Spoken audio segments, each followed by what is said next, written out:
Morning everybody, and welcome to another video. Now I think probably this is only going to be a short video, and that's if we actually get anything, but it's really about sort of jumping onto opportunities that you may see. So I was running along these roads about a week ago, and close to home, so I've run from home, and I know there's a field at the top here that we normally get quite a few hares in.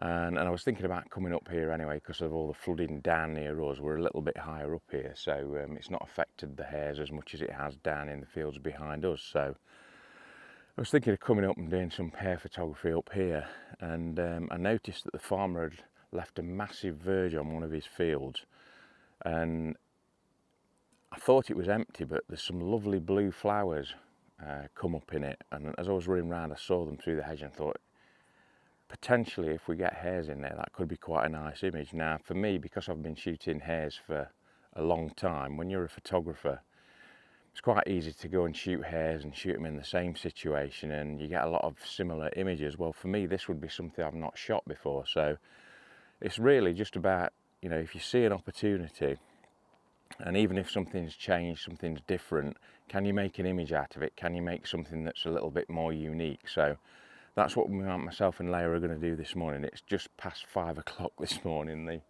sun's just come up, although we have got quite a lot of cloud around.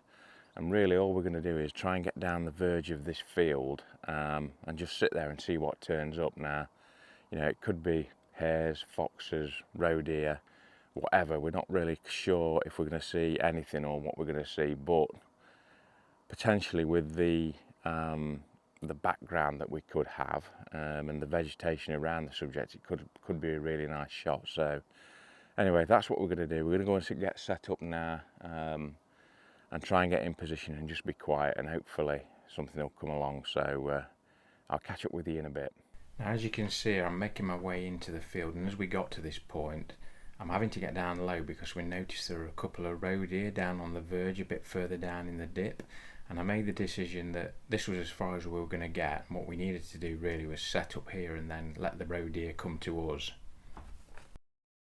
Now as I'm setting up here, what I've got is a tripod I've bought with me. It's quite a big tripod, and I'm going to use it to make sort of a little bit of a tent. What I'm not trying to do is completely cover myself up. I've always found that you lose such a lot of visibility that if you can just break your shape up a little bit, that's often enough for mammals like hares and deer to be confident enough to come quite close to you and just be sort of curious. So I'm draping this tragopan blanket, camo blanket, over the tripod, and then I'll get underneath it, and I've got a little wildlife watching supplies seat that I've had for years now that I can sit on, that has a bit of back support, so you know I can spend a lot of time in that position without getting uncomfortable. And yeah, the deer and animals don't seem to mind it. Now, as you can see, I hardly had time to set up, and those deer that I talked about that are in the sort of low part of the field there had made the way up the verge towards us, and I was able to get some film. And the deer knew there was something there, but they weren't spooked enough to run off. So as you can see, when they got quite close, they were curious, but you know, weren't running away. And one of the important things as well to remember here is that often what deer will do, they'll disappear into the verge, and you think they've gone into the woodland beyond the verge. But my advice to you is always to sort of wait, because what they'll tend to do is disappear into the verge there, and then they'll pop back out. And you know, if you're thinking, oh, they've gone, that's it, you could miss the opportunity of getting a shot. And as you can see here, she's quite comfortable with us there, not really sure, acting quite cool actually. But eventually what happens is she thinks, yeah, I'm not quite sure about that, I'm going to go into the woods. And yeah, we didn't see them again from that point, but they were quite close, as you can see. So we got some really nice footage before she disappeared into the woodland. And this is what our setup looks like from the front. Leia will get under that cover a little bit more in a minute. So yeah, she was pretty much the same as me. And this is what the setup looks like from our point of view.